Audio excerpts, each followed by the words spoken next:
Hello guys, welcome to tot success channel. आज हम करने जा रहे हैं क्लास 9 का अर्थशास्त्र की बुक का पार्ट 3, जिसका नाम है निर्धनता एक चुनौती। अगर वीडियो पसंद आएगी तो लाइक और सब्सक्राइब करना ना भूलें। चलो ठीक है, हम चालू करते हैं। लिखा है निर्धनता। निर्धनता क्या है? निर्धनता जब कोई भी व्यक्ति अपनी मूलभूत आवश्यकताओं को प्राप्त ना कर पाता है तो उसे निर्धनता कहते हैं। तो लिखा हुआ है इसमें, निर्धनता से अभिप्राय जीवन के लिए न्यूनतम उपयोगी आवश्यकताओं की प्राप्ति के ना होने से है। यानी कि जब कोई भी व्यक्ति अपनी मूलभूत आवश्यकताओं को पूरा ना कर पाए उसे निर्धनता कहते हैं। अब निर्धनता के इसमें प्रकार आते हैं। तो निर्धनता के दो प्रकार होते हैं। लिखा है पहला निर्धनता के प्रकार। तो निर्धनता के प्रकार में सबसे पहले है शहरी निर्धनता। लिखा है शहरी क्षेत्रों में निर्धन लोगों में रिक्शा चालक, मोची, फेरी वाले, निम्न मजदूरी वाले श्रमिक आदि आते हैं। इनके पास भौतिक संपत्ति नहीं होती, ये अक्सर झुग्गी बस्तियों में रहते हैं। तो शहरी निर्धनता में कौन कौन से लोग आते हैं? रिक्शा चालक हो गया, मोची, फेरी वाला, ये सब लोग शहरी निर्धनता में आते हैं। और इनके पास एक फिक्स कोई भी घर रहने के लिए नहीं होता, ये अक्सर झुग्गी झोपड़ी वगैरह में रहते हैं। अब नेक्स्ट है ग्रामीण निर्धनता। तो ग्रामीण निर्धनता में जो आते हैं, लिखा है ग्रामीण क्षेत्रों में भूमिहीन किसान, जिनके पास भूमि नहीं होती, खेती और मजदूर जो खेती के लिए मजदूरी करते हैं दूसरों की ज़मीनों पर, आदि आते हैं। तो ये था हमारा ग्रामीण निर्धनता और शहरी निर्धनता। ये दो हमारे निर्धनता के प्रकार हैं।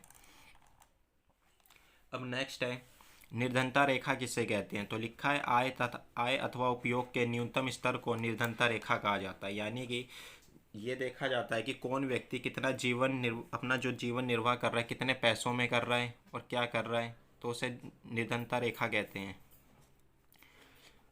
आगे है निर्धनता। भारत में निर्धनता रेखा का निर्धारण कैसे किया जाता है? तो भारत में जो निर्धनता रेखा का निर्धारण है वो दो तरीके से किया जाता है। क्या भारत में निर्धनता रेखा का निर्धारण दो आधार पर किया जाता है। पहला है कैलोरी आवश्यकता। लिखा है ग्रामीण क्षेत्रों में 2400 कैलोरी प्रति व्यक्ति प्रतिदिन तथा शहरी क्षेत्रों में 2100 कैलोरी प्रति व्यक्ति प्रतिदिन भोजन की आवश्यकता होती है। यानी कि जो ग्रामीण क्षेत्र है उसमें 2400 कैलोरी की आवश्यकता होती है और जो शहरी क्षेत्र है उसमें 2100 कैलोरी भोजन की आवश्यकता होती है प्रतिदिन। अगर कोई व्यक्ति इससे कम खाना खाता है तो वो निर्धनता में आता है। नेक्स्ट है आय के आधार पर। तो लिखा है ग्रामीण क्षेत्रों में 816 रुपये प्रति व्यक्ति प्रति माह तथा शहरी क्षेत्रों में 1000 रुपये प्रति व्यक्ति प्रति माह। ये आंकड़े सुंदर तेंदुलकर कमेटी द्वारा दिए गए थे। अगर एक कमेटी बनाई गई थी 2011-12 में, सुरेश तेंदुलकर कमेटी, जिसमें यह कहा गया था अगर कोई ग्रामीण का व्यक्ति 816 रुपये प्रति व्यक्ति प्रति माह और शहरी क्षेत्र में 1000 रुपये से अगर प्रति माह में कमाता है तो वो निर्धनता में आता है। इसके बाद गरीबी आकलन के लिए रंगा राजन के नेतृत्व में एक और कमेटी बनाई गई थी। इसमें लिखा है जिसमें अपनी रिपोर्ट जून 2014 में दी। इसके अंतर्गत ग्रामीण क्षेत्रों में 1972 रुपये प्रति व्यक्ति प्रति माह तथा शहरी क्षेत्रों में 1407 रुपये प्रति व्यक्ति प्रति माह का निर्धारण किया गया। यानी कि तेंदुलकर कमेटी को हटाकर एक और 2014 में नई कमेटी लाई गई, रंगा राजन। इसमें 972 रुपये प्रति व्यक्ति प्रति माह ग्रामीण को दिया गया और 1407 रुपये प्रति व्यक्ति प्रति माह शहरी क्षेत्रों लोगों को दिया जाता था। अगला है, अब नेक्स्ट टॉपिक है आरक्षित समूह किसे कहते हैं? तो आरक्षित समूह वे समूह हैं जिसकी संख्या भारत में कम है। तो लिखा है अनुसूचित जाति एवं अनुसूचित जनजाति, ग्रामीण श्रमिकों के परिवार आदि निर्धनता के प्रति सर्वाधिक असुरक्षित है।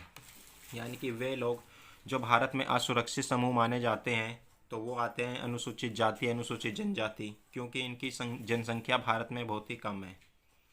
नेक्स्ट है भारत में हर चौथा व्यक्ति निर्धन पाया जाता है। यानी कि किसी भी पर्टिकुलर 4% में अगर कंपैरिजन करना हो तो हमेशा 4 में से कोई एक बंदा निर्धन पाया जाएगा। अगला एक नोट है, लिखा वर्ष 2011-12 में ग्रामीण क्षेत्रों में रहने वाला 5 सदस्य का परिवार निर्धन रेखा से नीचे होगा यदि उसकी आय लगभग 4080 रुपये प्रति माह से कम है। तो अगर ये 2011-12 के आंकड़े हैं, अगर ग्रामीण क्षेत्रों में 5 सदस्य का परिवार है, अगर उसका कोई एक मुखिया है जो 4800 रुपये से कम कमा रहा है तो वो पूरा का पूरा परिवार निर्धनता रेखा से नीचे है। अब ये आता है कि भारत में निर्धनता रेखा का जो आकलन करता है वो कौन करता है। लिखा है निर्धनता रेखा का आकलन राष्ट्रीय प्रतिदर्श सर्वेक्षण संगठन अर्थात नेशनल सैंपल सर्वे ऑर्गेनाइजेशन यानी कि एनएसएसओ द्वारा किया जाता है। यानी कि जो निर्धनता पता लगाने का काम है वो हमारे एनएसएसओ करती है, नेशनल सैंपल सर्वे ऑर्गेनाइजेशन। ये काम इसका होता है, निर्धनता का पता लगाना और उनके लिए योजनाएं बनाना। अब नेक्स्ट है अंतर्राज्यीय असमानताएं किसे कहती है। एक टॉपिक है, ये इम्पोर्टेंट है। लिखा भारत में प्रत्येक राज्य में निर्धन लोगों का अनुपात एक समान नहीं है। हमने देखा है कि हर भारत में 28 राज्यों में अगर हम राज्य का अनुपात देखें निर्धनता का तो एक समान नहीं है, कहीं पे ज़्यादा पाई जाती है, कहीं पे कम है। जैसे मध्य प्रदेश, उड़ीसा, बिहार में निर्धनता का अनुपात राष्ट्रीय अनुपात से ज़्यादा है, यानी कि राष्ट्रीय अनुपात से इनमें निर्धनता ज़्यादा इन राज्यों में। पंजाब, हरियाणा जैसे राज्य उच्च कृषि वृद्धि दर से निर्धनता कम करने में सफल रहे और भारत में कुछ ऐसे राज्य भी हैं जो निर्धनता दूर करने में सफल रहे हैं, जैसे कि पंजाब हो गया, हरियाणा हो गया। इन्होंने क्या करा है, कृषि में बहुत ही तेज़ी से वृद्धि करी है, जिसके कारण ये निर्धन राज्यों में नहीं आते। अब नेक्स्ट है वैश्विक निर्धनता परिदृश्य क्या है। तो इसको वैश्विक निर्धनता भी कह सकते हैं। तो वैश्विक निर्धनता जो है ये पूरे विश्व की निर्धनता से है। तो इसने वैश्विक निर्धनता में जो विश्व बैंक है, जिसे वर्ल्ड बैंक कहा जाता है, इसने कहा है कि अगर कोई भी व्यक्ति $1.9 से जीवन निर्वाह कम करता है तो वैश्विक निर्धनता के अंदर में आता है। चलो देखते हैं। वैश्विक निर्धनता से अभिप्राय विश्व की निर्धनता से है।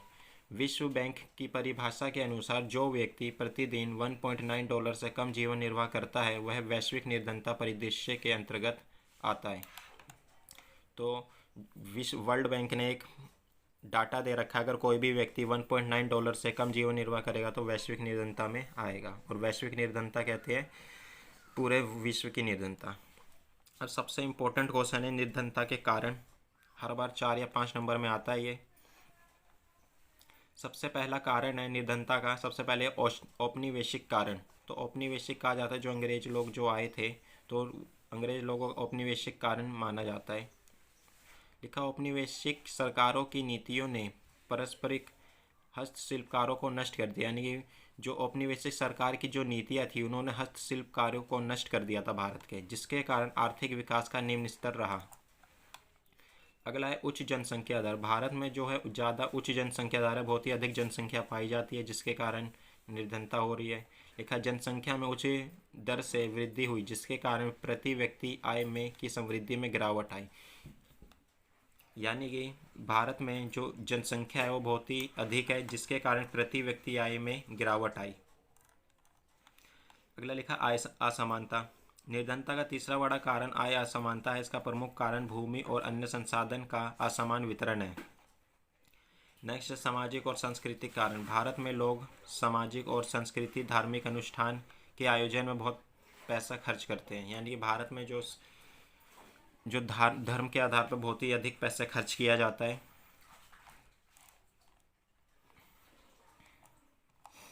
अब एक नोट है, लिखा है भी हमने पीछे क्वेश्चन पढ़ा था कि जो भारत में निर्धनता पता लगाने का काम है वो एनएसएसओ का है, और जो ये संगठन है ये क्या करती है, ये निर्धनता का पता लगाने के लिए हर 5 साल बाद अपना काम करती है। 5-5 साल में ये निर्धनता रेखा का आकलन करती रहती है।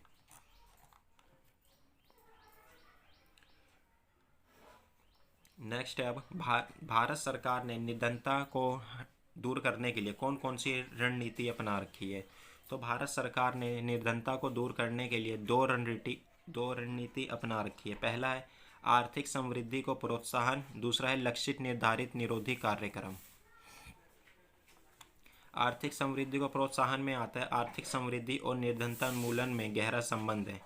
आर्थिक समृद्धि अवसर को व्यापक बना देती है और जिससे मानव विकास के निवेश के लिए आवश्यक संसाधन उपलब्ध कराती है। यानी कि आर्थिक समृद्धि में क्या होता है, इसमें सरकार लोगों को लोन वगैरह प्रोवाइड करवाती है, जिससे आर्थिक समृद्धि यानी कि मानव निवेश ज़्यादा कर सकता है, तो इस कारण उसकी निर्धनता को दूर किया जा सकता है। और सरकार ने एक और कार्यक्रम अपना रखा है जिसको हम बोलते हैं लक्षित निर्धारित निरोधी कार्यक्रम, जिसमें से पहला था महात्मा गांधी राष्ट्रीय ग्रामीण रोजगार गारंटी अधिनियम, दूसरा है प्रधानमंत्री रोजगार योजना। तीसरा है स्वर्ण जयंती ग्राम स्वरोजगार योजना। नेक्स्ट है प्रधानमंत्री ग्रामोदय योजना। अगला है अंत्योदय अन्न योजना। तो हम इसको इन वाले को एक एक करके देखेंगे एक्सप्लेन में डिटेल में कि किस में क्या लक्ष्य रखा गया और कब कौन सा कार्यक्रम कब चालू किया गया। सबसे पहले हम चालू करते हैं। सबसे इम्पोर्टेंट पॉइंट है महात्मा गांधी राष्ट्रीय ग्रामीण रोजगार अधिनियम। इस कार्यक्रम को मनरेगा के नाम से जाना जाता है। ये जो कार्यक्रम था ये 2005 में चलाया गया था। इसे इंग्लिश में पढ़ें तो लिखा है Mahatma Gandhi national rural employment guarantee act 2005। अब इसका उद्देश्य देखते हैं। कह रहा है कि इस अधिनियम का उद्देश्य ग्रामीण क्षेत्रों में आजीविका सुरक्षित करने के लिए हर घर के लिए मजदूरी रोजगार कम से कम 100 दिन के लिए उपलब्ध कराना होता है। यानी कि सरकार ने इसमें क्या रखा कि मजदूरी रोजगार के लिए, मजदूरी रोजगार को कम करने के लिए कम से कम सरकार 100 दिन का रोजगार तो देगी ही देगी। इसका दूसरा बड़ा उद्देश्य सतत विकास में मदद करना ताकि सूखा, वन कटाई एवं मिट्टी के कटाव जैसी समस्याओं से बचा जा सके। यानी कि सतत विकास बोलते हैं पर्यावरण को नुकसान पहुंचाए बिना विकास कर रहा, वो सतत विकास कहलाता है। तो इसमें लिखा था इसका दूसरा उद्देश्य सतत विकास में मदद करना ताकि सूखा, वन कटाई एवं मिट्टी के कटाव जैसी समस्याओं से बचा जा सके। नेक्स्ट है इस अधिनियम के अनुसार महिलाओं को 1/3 रोजगार सुरक्षित किया गया। और इस अधिनियम में क्या किया गया, महिलाओं के लिए भी रोजगार को फिक्स किया गया जो कि 1/3 था। नेक्स्ट है केंद्र सरकार द्वारा राज्य सरकार ने क्रमशः राष्ट्रीय रोजगार गारंटी कोष, यानी कि राज्य सरकार ने खोला राष्ट्रीय रोजगार गारंटी कोष। और राज्य सरकार अगर आवेदक को 15 दिन के अंदर रोजगार उपलब्ध नहीं कराया तो वह दैनिक बेरोजगार के भत्ता का हकदार होगा। यानी कि इसमें अगर सरकार किसी भी पर्सन को 15 दिन के अंदर 15 दिन के अंदर रोजगार उपलब्ध नहीं कराती तो वो बेरोजगार भत्ते का हकदार होगा। नेक्स्ट है राष्ट्रीय काम के बदले अनाज कार्यक्रम। तो इसमें क्या बताया गया है कि सरकार इसमें काम के बदले करवाकर उन्हें अनाज प्रोवाइड कराती है। तो लिखा है राष्ट्रीय काम के बदले अनाज कार्यक्रम जिसे 2004 में देश के सबसे पिछड़े 150 जिले में लागू किया गया था। तो काम के बदले अनाज जो कार्यक्रम था ये सन 2004 में चालू किया गया और इसके जो उद्देश्य था वो 150 जिलों के, यानी कि भारत के जो सबसे गरीब 150 जिले उसमें लागू कराया गया। नेक्स्ट है प्रधानमंत्री रोजगार योजना। प्रधानमंत्री रोजगार योजना एक अन्य योजना है जिसे 1993 में आरंभ किया गया। यानी कि मनरेगा को 2005 में चालू किया गया था, इसे 1993 में चालू किया गया था। लिखा इस कार्यक्रम का उद्देश्य ग्रामीण क्षेत्रों और छोटे शहरों में शिक्षित बेरोजगार युवाओं के लिए स्वरोजगार का सृजन करना है। यानी कि इसका उद्देश्य ये रहा कि जो शिक्षित बेरोजगार है, जो पढ़े लिखे लोग हैं, उनके लिए जो काम नहीं है तो उनको क्या करना है, उनको स्वरोजगार के अवसर सृजन कराना, यानी कि उनको देना वो रोजगार। उन्हें लघु व्यवसाय और उद्योग स्थापित करने की सहायता दी जाती थी। यानी जो पढ़े लिखे लोग होते थे उनको लघु व्यवसाय यानी कि छोटे छोटे व्यवसाय और उद्योग स्थापित करने की सलाह दी जाती थी। अगला है ग्रामीण रोजगार सृजन।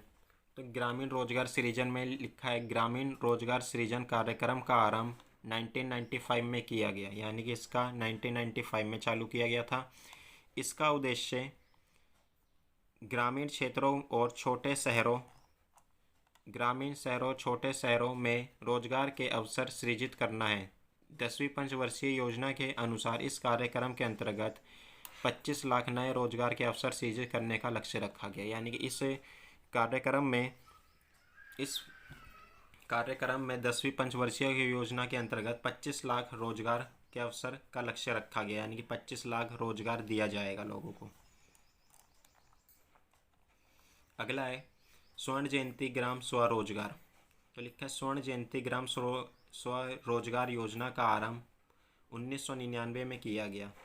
इसका कार्यक्रम उद्देश्य निर्धन परिवारों को सहायता प्राप्त करना और इस कार्यक्रम द्वारा बैंक ऋण और सरकारी योजनाओं के द्वारा निर्धन परिवार को रेखा से ऊपर लाना। यानी कि इस कार्यक्रम को 1999 में आरंभ किया गया और इसका क्या था कि जिसे सरकारी सहायता प्राप्त कराना था इस कार्यक्रम का मुख्य उद्देश्य।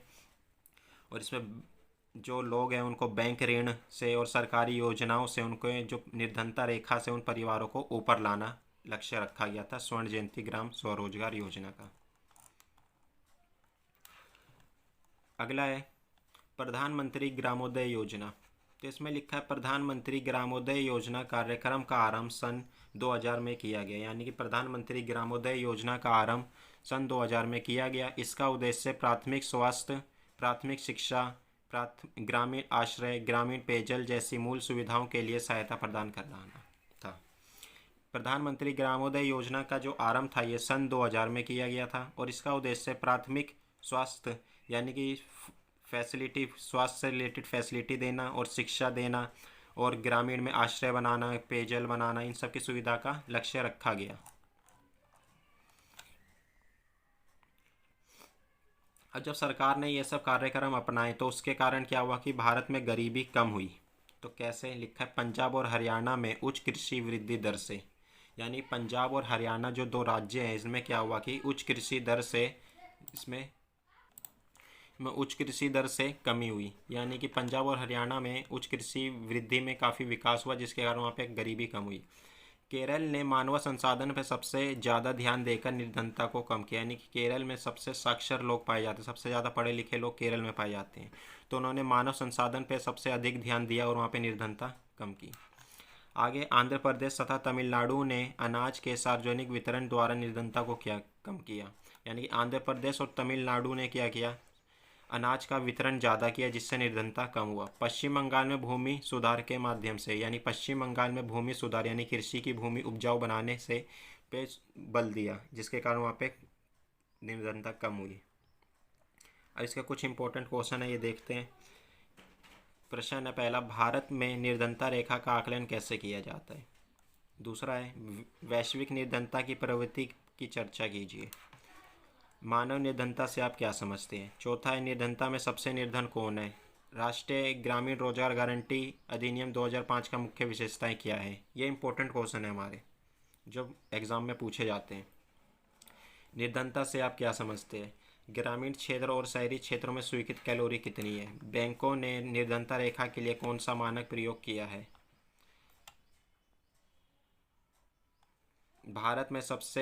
भारत में कौन सा वर्ग निर्धनों के प्रति सबसे अनुसुरक्षित है। पंजाब और हरियाणा में निर्धनता के कमी आने के क्या कारण है। अमेरिका में किस व्यक्ति को गरीब कहा जाता है जिसके पास कार नहीं है। निर्धनता रेखा का आकलन कितने साल बाद होता है। भारत में निर्धनता के क्या कारण है। भारत में निर्धनता को दूर करने के 3 उपाय बताओ। किसी व्यक्ति को गरीब कब माना जाता है। तो ये हमारे इसके इम्पोर्टेंट क्वेश्चन थे। अगर वीडियो पसंद आई हो तो लाइक और सब्सक्राइब करना ना भूलें।